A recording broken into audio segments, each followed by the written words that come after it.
আসসালামু আলাইকুম।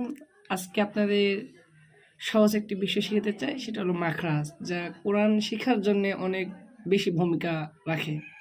তো মাখরাজ কি, মাখরাজ কাকে বলে, মাখরাজ কিভাবে উচ্চারণ করতে হয়, আর কিছু ধাপ রয়েছে। সেসব ধাপ অতিক্রম করে আমরা মাখরাজটা শিখবো ইনশাআল্লাহ।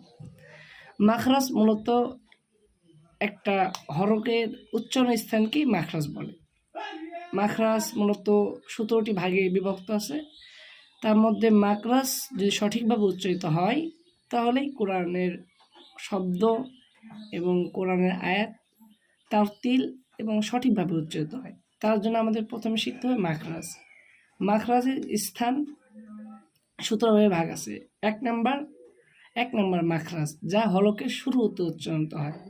হলক আপনার 3 প্রকার: একটা জিহ্বার আগা, জিহ্বার শেষ আর জিহ্বার মধ্যখান, গলার মধ্যখানে 3 ভাগকেই হলক বলে। 1 নম্বর মাখরাজের জন্য আছে প্রথমে 1 নম্বর মাখরাজ হলকের শুরু হইতে 2টা উচ্চারিত হয়, আইন আর হা।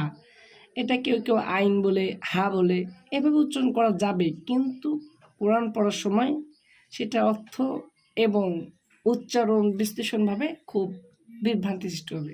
এই জন্য তার সঠিকটা আমাদেরকে মাখরাজ অনুসারে আদায় করতে হবে। যেমন আইন, হা,